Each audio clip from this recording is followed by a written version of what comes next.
Little black girl helps millionaire fix his Mustang. When he sees the ring on her finger, his life turns upside down. The merciless late-afternoon sun made the asphalt of the rural road steam as Maya Johnson walked home from school. The 10-year-old girl slowed her pace when she saw the shiny red Shelby GT 500 Mustang parked on the shoulder, its hood up like a wide-open mouth. A white man in a suit that surely cost more than all the furniture in her house paced circles beside the car, yelling into his phone. "I don't care how much you charge for the tow. I've been stuck on this deserted road for 2 hours. I have a meeting with the governor and the man checked his solid gold watch. Less than 3 hours, for God's sake." Maya considered for a moment whether she should go on her way.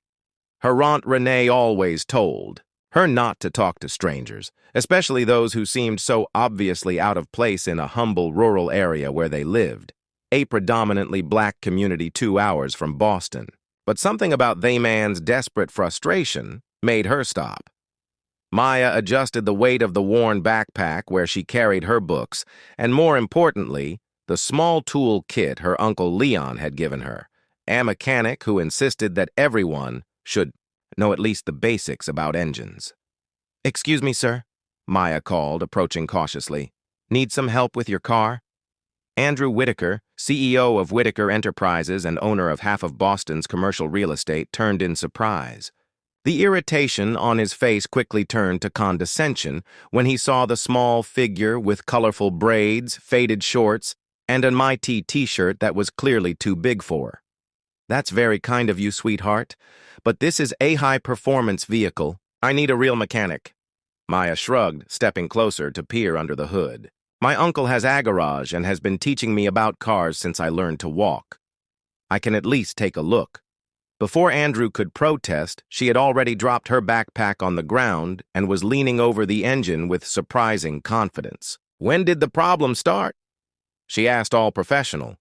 Andrew sighed, realizing he didn't have much to lose. "The engine started overheating about 40 minutes ago, and then it just died."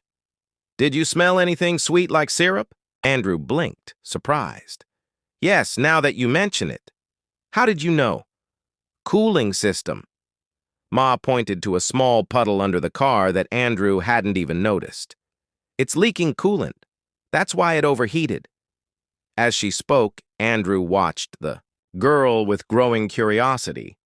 There was something strangely familiar about her, the way she furrowed her brow slightly in concentration, how her intelligent eyes scanned the engine methodically. "What's your name?" asked suddenly.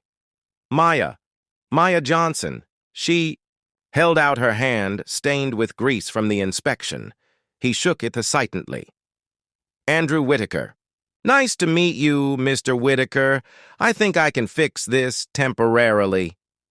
Maya opened her backpack and took out a small metal case. "Uncle Leon makes me carry an emergency kit. You never know when someone might need help on the road." Andrew watched, fascinated, as the girl worked with impressive efficiency, locating the leak in the radiator hose and applying a special tape. "That should hold until you get to town," she explained, "but you'll need to add water to replace the lost coolant." It was when Mia raised her hand to brush her hair away from her face that Andrew saw it. A ring with emerald green stones set in antique gold held on her finger, with thread wrapped around the base to keep it from slipping off her small finger. Andrew's world seemed to stop. The sun glinted off the stone, reflecting an internal pattern he would recognize anywhere, a small crescent-shaped imperfection, a ring he'd given 12 years ago to a little girl named Maya at an orphanage called Little Angels days before it was mysteriously closed. "That ring," Andrew began, his voice suddenly trembling. "It's very unusual." Mia looked down at her hand. "It was my mother's. My adoptive mother, Diana. She died last year." A shadow of sadness crossed her face. She said it was a symbol of an important promise. "May I ask where Diana got this ring?" Maya shrugged.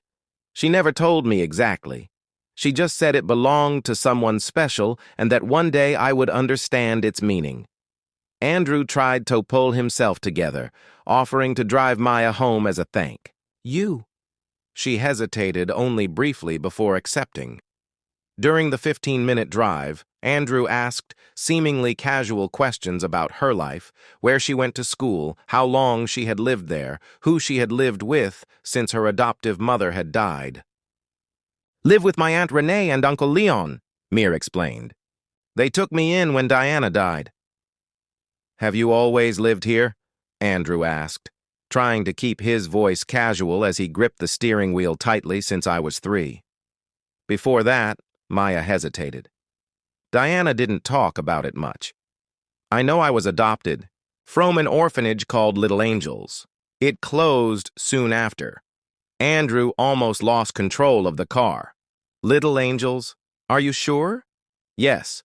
Why? Do you know it?" Andrew took a deep breath. "I did a long time ago." As they approached a modest but well-kept house, Andrew stopped the car. Maya thanked him and said goodbye. But before she could get out, he handed her a card. "Maya, if you ever need anything at all, please call me." The girl accepted the card with a curious look and got out of the car. Andrew watched as she ran toward the house, the ring sparkling in the sun. His hands trembled as he picked up the phone to call his private investigator. What Mia couldn't know, as she waved one last time to the stranger in his expensive car, was that this chance encounter had just set in motion events that would reveal secrets kept for more than a decade. Secrets that connected a billion-dollar empire, a mysteriously closed orphanage, and a black girl with an extraordinary ability to fix broken things. If this story of unlikely coincidences and hidden connections has piqued your curiosity, be sure to sign up to find out how a simple ring would become the key to unlocking a web of power, prejudice, and a truth that would change lives forever. Andrew spent 3 sleepless nights staring at enlarged photos of the emerald ring his investigator had captured. The jewel he'd given little Maya at the Little Angels orphanage as a promise that he would come back for her, a promise he never kept. In his office at Whitaker Enterprises, he examined documents scattered across his desk.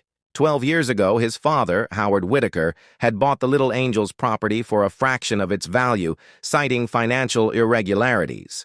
Coincidentally, Andrew was named CEO shortly thereafter.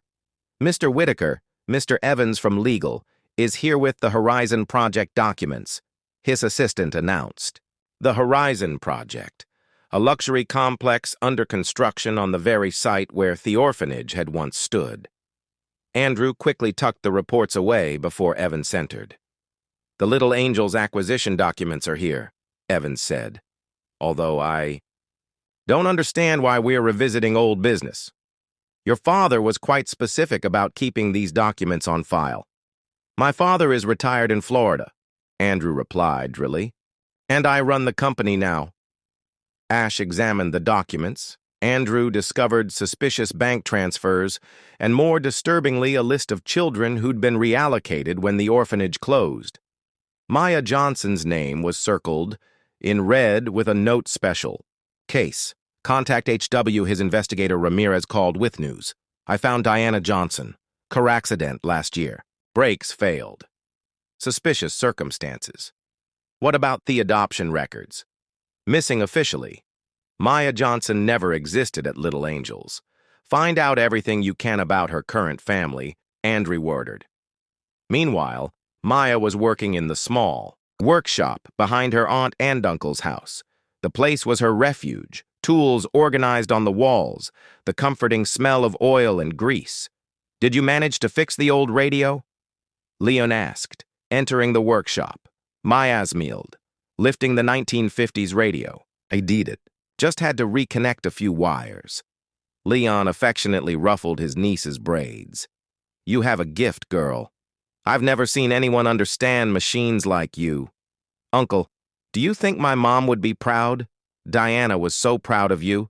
She could have burst." Maya shet-whirled the ring on her finger. "I met Irish man the other day. His car broke down and I fixed it. He recognized my ring." Leon froze. "What man?" Andrew Whittaker. He gave me his card. Maya showed them the card. He seemed strange when he saw my ring. Leon's face palled. He exchanged glances with Renee, who appeared at the door. Maya, dear, Renee said tensely. Remember when we promised to tell you the truth about Diana when you were older? I think that time has come. That night, Maya heard the hidden story. How Diana, a nurse at the orphanage, had run away with her when the orphanage suddenly closed. How they had changed their names and gone into hiding for years, always looking over their shoulders. Your mother left this for you, Renee said, handing her ILO'd envelope. She made us promise to give it to you only if someone from the Whittaker family showed up. With trembling hands, Mia began to read, My dear Maya, if you are reading this, someone has found you. There are things you need to know. At Andrew's apartment, Ramirez called again. Sir, someone else is investigating little angels. Our reporter named Marcus Hayes. What does he know? Quite a lot. And he has a theory about why her father was interested in certain children at the orphanage, specifically children with unusual talents. The next day, a black SUV pulled up in front of Mia's school. Two men in suits watched as she left, with her friends. Is that her? The girl with the emerald ring? Yes. Mr. Whittaker Sr. wants to see her immediately. What they didn't know was that Leon was parked across the street. He took out his cell phone and dialed a number Diana had left for emergencies. Marcus Hayes. It's about little angels, Leon said, and a girl with an emerald ring. I found the proof you're looking for. Whittaker Enterprises, Andrew stared at his father, Howard, who had flown in from Florida without warning. What's this about reviewing the little angels documents? Howard demanded. I thought that matter was closed. I found Maya Johnson, Dad, the girl with the emerald ring. Howard palled. So what? Just another orphan. What matters is Project Horizon. Billions are at stake. What was so special about that girl? Howard laughed dryly. Don't you really understand what's at stake? Some children are valuable. They have talents that can be exploited. She fixes things, Andrew said slowly. She can look at broken machines and just understand them. Howard's smile was icy. Think of the military applications, the patents, the power. Why do you think we bought that orphanage? What neither Whittaker realized was that Maya was already reading Diana's letter, discovering the truth about her past and her special talents, and more importantly, discovering why the emerald ring was so valuable. It wasn't just a piece of jewelry, but a key to documents that could bring down an empire. The pieces of the puzzle were starting to fall into place. On one side, a powerful corporation ready to protect its secrets at any cost.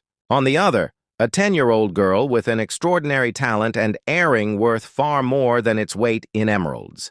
Between them, a man trying to decide which side of the story he wanted to be on. The conference room on the 50th floor of Whittaker Enterprises was buzzing with nervous executives. Howard Whittaker had called an emergency meeting, his normally controlled face now contorted into a mask of fury. Where is my son? Howard demanded, pounding the massive glass table. Andrew should have been here an hour ago. As if summoned by his words, the double doors swung open. Andrew entered calmly, accompanied by a woman in a suit whom Noon recognized. Sorry I'm late, Dad, Andrew said with a calmness that made Howard frown. This is Federal Prosecutor Claire Bennett. She has some questions about Project Prometheus. Howard's face palled. Project Prometheus, the code name for the secret program to identify and exploit children with special talents. A name that should never be mentioned in public, let alone federal. Authorities. What the hell do you think you're doing? Howard hissed. Andrew walked over to the large screen on the wall and connected his laptop, something I should have done a long time ago. The truth about Little Angels and the other 5 institutions you've closed down over the last 15 years? The lights went out and the screen came to life with documents, photographs, and reports. Detailed records of 48 special children identified, tested, and exploited by Whitaker Enterprises. You stole confidential documents? Howard tried to regain his composure. That's corporate crime, industrial espionage. Documents evidencing far worse crimes, Andrew replied.